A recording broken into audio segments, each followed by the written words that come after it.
Today we're going to see an ordinary man become a NASA legend right before our eyes.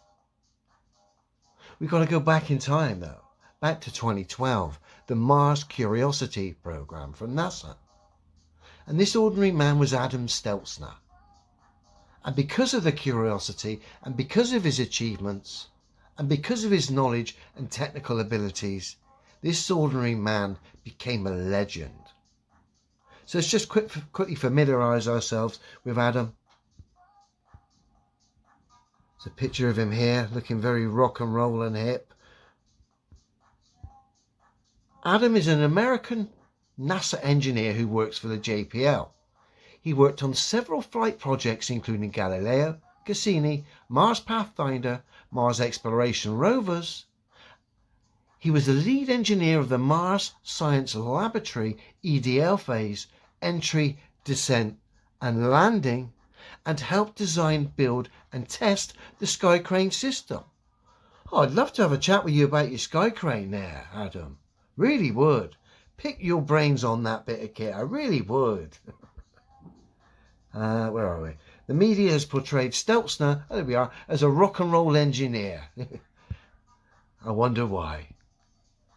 So they've turned this ordinary man into a legend based on his achievements at NASA and of course him being hip and happening. And what was his job? Entry, descent and landing. Bear with me. So let's head back to 2012 and revisit the day an ordinary man became a NASA legend. We join the action in the control room, just seconds away from NASA's craft, Mars Curiosity, coming in to land on the Martian surface. The tension is building. Everything now is dependent on Adam's landing system. And Adam controls this place like a conductor conducts an orchestra. The only difference is Adam's conducting the NASA data nerds. So let's have a look at the day an ordinary man became a NASA legend. Constant velocity accordion nominal. Altitude error 5.9 meters. We found a nice flat place. We're coming in ready for Sky Crane. Tension's just getting too much. Down to 10 meters per second. 40 meters altitude. Sky Crane has started. Descending. Woo! At about 0.75 meters per second as expected. Expecting bridle cut shortly.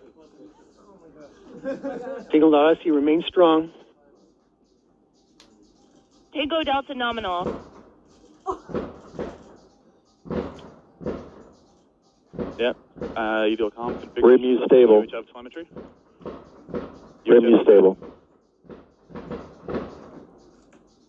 UHF is good. Touchdown confirmed. We're safe on Mars.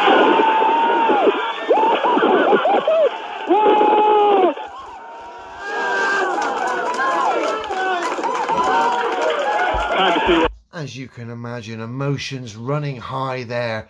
As the numbers have come on their screens, these people have worked themselves up into a frenzy. Of course, they couldn't have done it here without Adam's landing system. And of course now, Adam has gone from an ordinary man to an absolute legend. The way he coordinated those number crunchers was incredible. So let's get to know this NASA legend a little bit better now as we head over to the press conference. Of course, fresh off the back of this incredible success in which Adam's landing system made NASA's achievements with Mars Curiosity possible.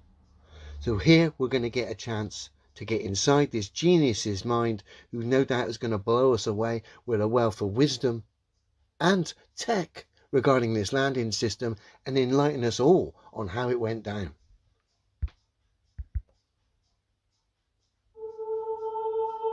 The team here at JPL at NASA and around the country that contributed to this spectacular achievement. I can only imagine what incredible data and new understandings are going to be uncovered in the coming days, months, and years because of this success. A couple of other groups of folks that I'd like to thank that I think we all are thankful for. Certainly this beautiful theater of tonight. the drama of us all being able to experience it together. I must admit, when those numbers came in on this and were shown on the screen and the CGI images flashed up, I couldn't help myself. I was jumping for joy. My tea went everywhere. I knew something incredible had happened.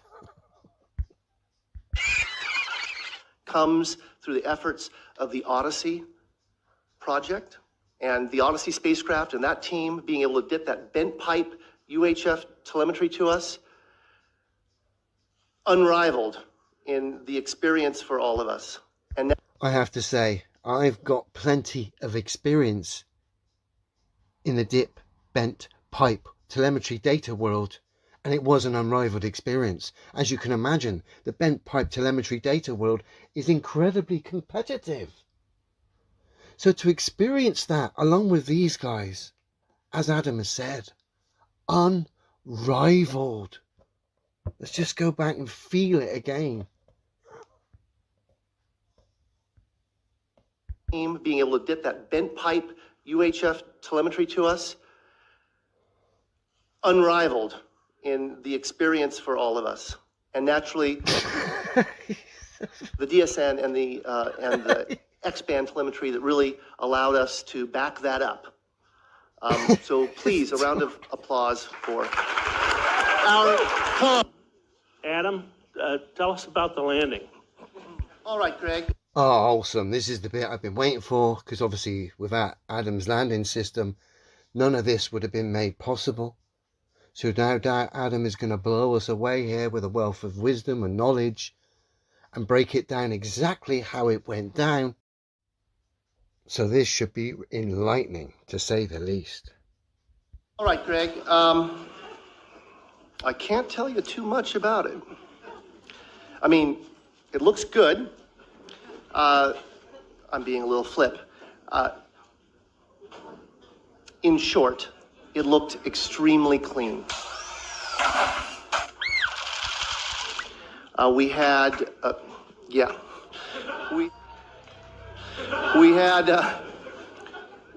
we touched down in conditions that were on the more benign side of our nominal expectation. On the benign side of nominal expectation. Gotcha. Our, by the way, I want to preface everything. This is preliminary data scooped with the sieve in the cacophony of the control room during the celebration. This is pure space pantomime at its finest, blended with some theatre. It's great stuff. Right? And largely by my good friend Miguel San Martin, who's somewhere out there. Very nominal, remarkably good. Our navigation error was on the low side of our expectation. So your navigational error was on the low side of expectation.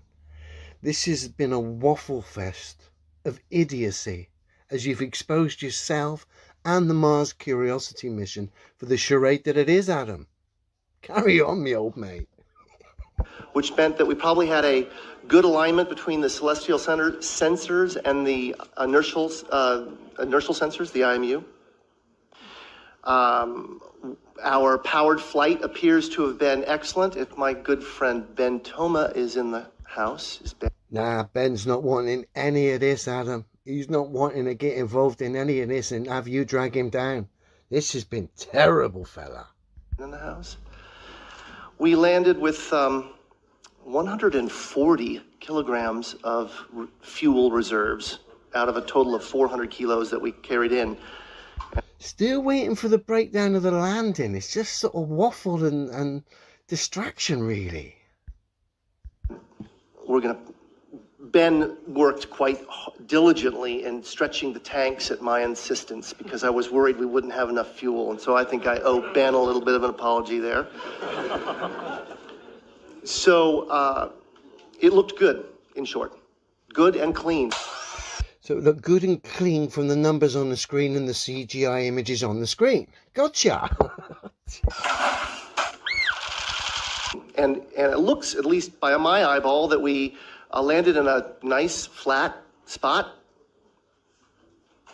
Beautiful. Really beautiful. What? I have to ask you, what kind of file type? Can you tell us about the image file type and compression that was used to send this very important couple of thumbnails back from Mars? Yes, unfortunately, I absolutely cannot. If Justin Mackey is in the room, or there's a couple other people on the team who'd be able to... Again, Justin's not wanting any of this charade. If he was in the room, no doubt he's hiding at the back, ducking right down, cringing. Whip that out quickly, but I couldn't tell you. Sorry. A little more than 48 hours ago, you told me you would tell me a secret. Once Curiosity landed. Can I have my secret? Yeah, what was this? A lot has happened in the last 48 hours. And to be very truthful, I do not recall what that secret was. I'm going to hold you to this. That's fine. Maybe I'll remember it. The Unmanned Spaceflight website has coordinates for the landing that go down to something like 5 decimal points. I just wanted to confirm with you that you do have those sort of coordinates. And am I reading those coordinates correctly when I see that it looks as though you've landed within 500 meters of the skirt around the mountain? That, I mean, you're really very close to the mountain at the closer end in the landing ellipse, and possibly within striking distance of the phyllosilicate trench. The man responsible for getting this craft to supposedly land on Mars, we saw him coordinating it. Like a conductor coordinates and composes an orchestra, or conducts an orchestra, I should say. But clearly when questions about his own landing and his own landing system, this man doesn't have a Scooby-Doo, i.e. clue. I can't confirm that. My estimate, I'm looking for somebody. Yes, there's somebody in the audience here who has that in the tip of their... If there's anyone out there who's part of your team, you can guarantee they're hiding, son. noggin. We should have soon that estimate, but I don't have it to 5 decimal places. We wouldn't report it to that because we're certain that we don't know it to that. So let me just clarify. You don't even know exactly where the craft landed, but it was your landing system that landed, but you know it's landed. And I don't know what the unmannedspaceflight.com estimate is. Can you tell us at what time Curiosity touched down, Earth received time, and at what time the first image came back? First of those is 10:39 p.m. The second of those I don't have. Look at that group on stage there. Shoulders are starting to drop. The realization of this is just a silly pantomime of deceit here. Even the crowd have lost interest and they're starting to think, what on earth here are we viewing? What are we witnessing? What is this character Adam Stelzner going on about? He hasn't got a clue. And they'd be right. This NASA legend doesn't have a clue. Us exposing the whole of this charade for the silly pantomime that it is. Remember, he's responsible for getting that thing to supposedly land on the Martian surface. Yet when questioned, he doesn't have a clue about the landing, where it landed, or how it landed. Yet it was his landing system that got it to land. And we saw him supposedly conducting the data nerds in NASA's control room. Ridiculous. Clearly ridiculous.